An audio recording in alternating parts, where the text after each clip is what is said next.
welcome to the Angel and the Exorcist show. Paul is off doing his thing today, so you are just stuck with me again, lovelies. But we do have the fabulous Fiona Scott here today, who is going to share her out-of-body experience.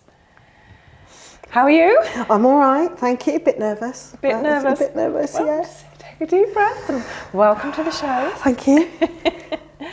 So obviously, for those who don't know, an out-of-body experience is basically when you are aware of the soul leaving the body and going off and being somewhere, and it can feel extremely real and all of these things.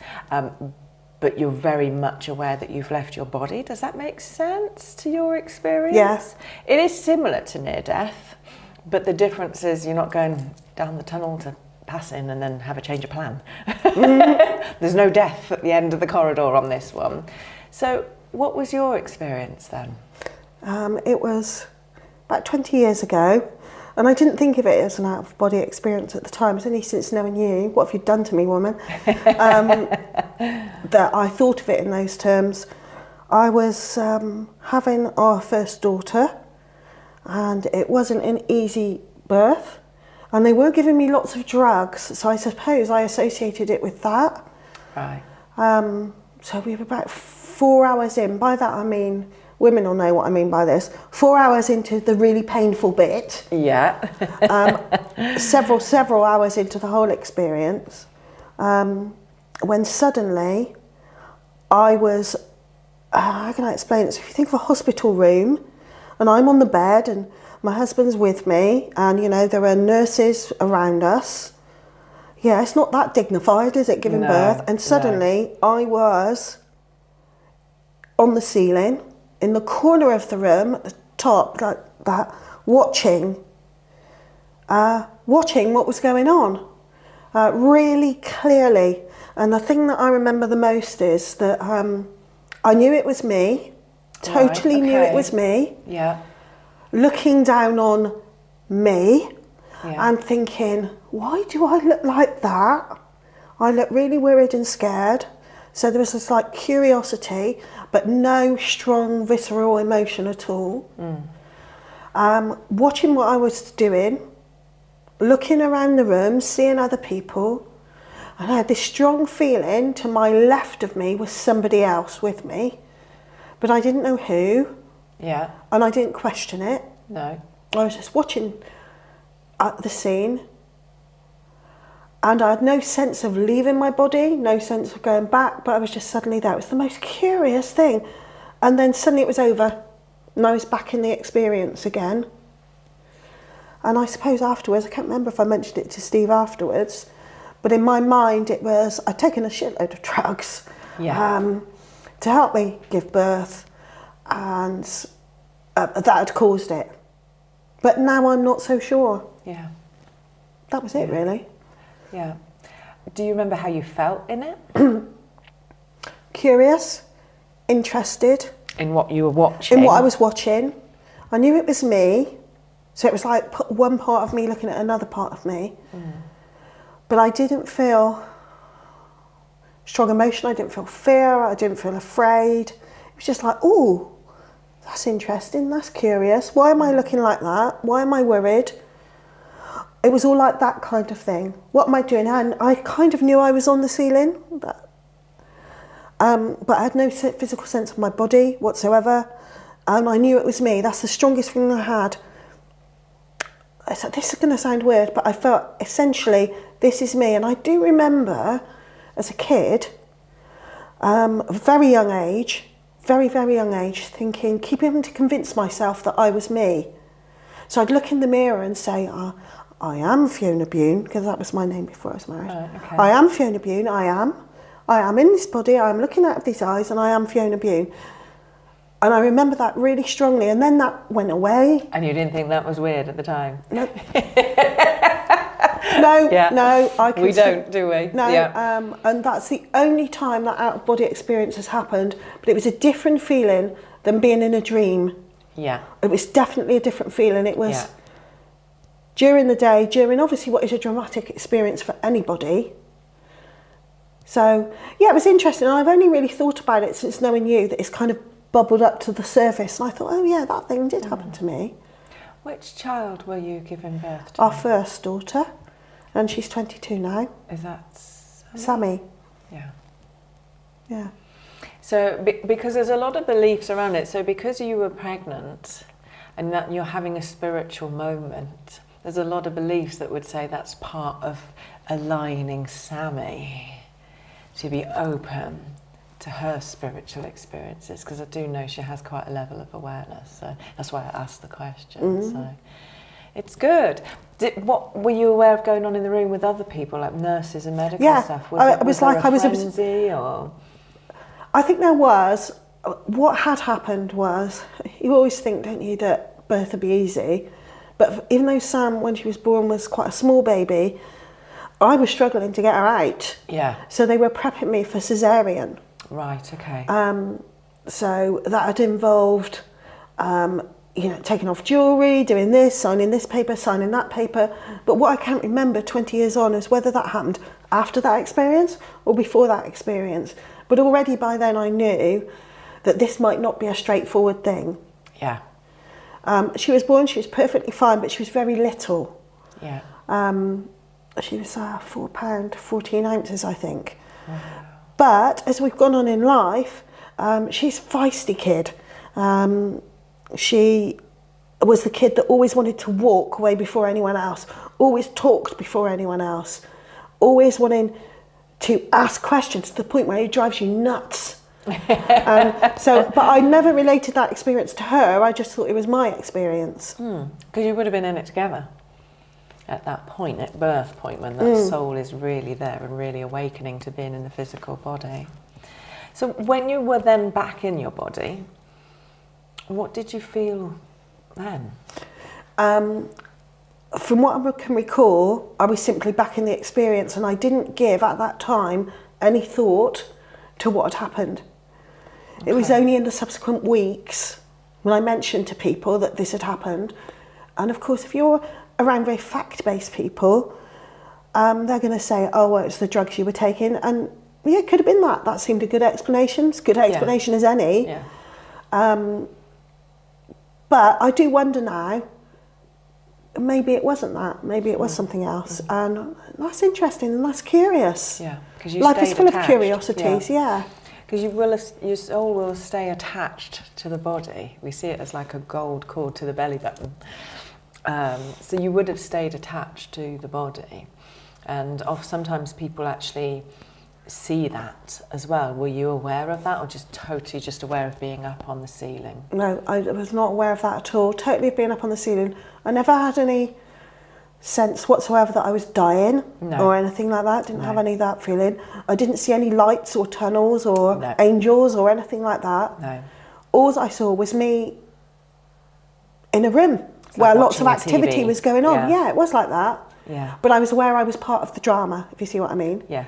But it was like an observer role. Yeah. Why do you think that happened to you when you look back? Gosh, I don't know. I mean, I assumed for a long time it's because I was taking drugs. Yeah. So it just happened. And I'm not a kid, I never was, even as a teenager. I was never into addiction, drugs, alcohol, or any of those things. Equally, I was never a spiritual person. I didn't do tarot. I didn't explore with the Ouija board. I didn't do anything like that. So I don't think it entered my head that it could have been a spiritual experience whatsoever for years. Yeah. Not for years. And it's only recently, when we've been talking about it, that I thought, oh, maybe it was. That is interesting. Yeah. I didn't have it with the other two. You didn't? Okay. No. Even though, because of a condition I've got, which is high blood pressure, I had the same drugs with both of the other two. Yeah. Those experiences didn't happen again, only with Sam. Interesting, isn't it? Because there's a lot of people, there's hundreds and thousands of people that report these experiences. And in fact, there is a website, I just look at my notes, I get it wrong. I call it oberf.org, so it's OBERF. And that is the Out of Body Experience Research Foundation. So they have a website, I'll put it in the description box, where people can go in and write about and log and register their experience and their near deaths as well. And there's hundreds and hundreds. So you're not alone in the experience. I have had similar, I think I may have talked about it previously on the show, where it involved me being pulled out of the body though on a whole other sort of experience. But I do remember that feeling of looking down. I was on my back for mine. I remember looking down at my own body in the bed, and I was pregnant at the same time, and bouncing off the ceiling and down the stairs. So I know that feel. Did you have any fear? No. No, it's interesting. No fear. I think when I look back at it, the strongest thing I remember is I do wonder if strong emotion is a human condition. Because I didn't have that visceral, strong emotion like strong love, strong hate, strong fear. It was just curious is the only word I can think of. Yeah. How interesting, that's curious. So no fear, no horror, no, oh, how am I going to get back in my body? How did I end up here? No, yeah. None of that. I didn't have any of that questioning stuff. It just happened. I was suddenly up there and then it was gone. I have no idea of time either. Yeah. I don't know how long that was. It could have been seconds. Probably was, I don't know. Could have been minutes. Probably couldn't have been hours. No, it would be seconds. Yeah. And it's interesting because the difference between an out-of-body experience and a near-death, which is what I've had several times, is the near-death, you suddenly click what's going on and you have intense fear. And then you kind of fight to come back. Whereas out-of-body is just a natural in and out thing. Does that make sense? There's no fear, there's no emotion attached to it. People actually sit in meditation techniques, etc., to achieve that because they want to experience that. They want to go, because you can get to a point where you can do it and you can control it and go off and travel and to be that's crazy. Wherever you wish. One of the things that I do, which kind of is an element of it as a healer, is when I do distance healing, they have to book an appointment and they have to be available to me, because I will actually lie on my couch and I leave my body and I go to where they are and I work on them there, and then I come back into my body. And, when I first started working that way, I thought maybe I'm losing it now, I've crossed the line. But clients will relay back to me that they felt me there, they felt everything going on, they knew I was in the room, they could feel it, everything. So it is a really interesting subject. And I say thousands of people are experiencing it. And like yourself, as they become more aware, they're clicking that actually I've done that. That's what I've walked through. Does that make sense? Yeah. It would be interesting, wouldn't it, on the show to have people who would share more of those experiences with us and explore it, maybe get a little bit of insight from you. Yeah. So when you do that travelling thing, do you feel strong emotion or, No, it's very matter of fact, almost, I want to say almost business-like. Do you know what I mean? Like push, push, push, no emotion, because I go there to do a job. I just found it was a great way to work. But I say that, I did that with no thinking, really. I just naturally progressed into that. So if you've done it once, you probably do have the ability to do it again if you learn through meditation, etc., to trigger that and do that. Would you want to do it again? I don't know. I suppose I would think, what would my purpose of that be? Exactly. Yeah. Do you know what I mean? I don't think that my path is to do the kind of work that you do. But I am nosy. That's the thing, I'm nosy. So I am curious. When I was a kid, I was the kid that would walk past your house and look through the open window to see what you had in your house and what was going on. Right. And even now as an adult, my whole life is built around asking people questions and being nosy about them. But actually, nosy means I'm genuinely interested in people and what they're up to. Yeah. But would that cross into nosiness? Spying on people when they didn't know. I don't know. Depends on your level of journalism, I suppose you're doing. But it's life skills, isn't it?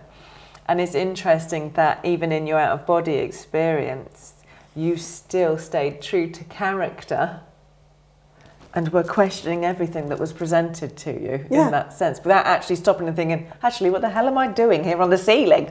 Yeah. Your focus was out there at the show that you were watching, and not at your own experience within it. It's quite interesting for me because you stayed in character. I suppose I did really. I hadn't thought about that. Were you a journalist then?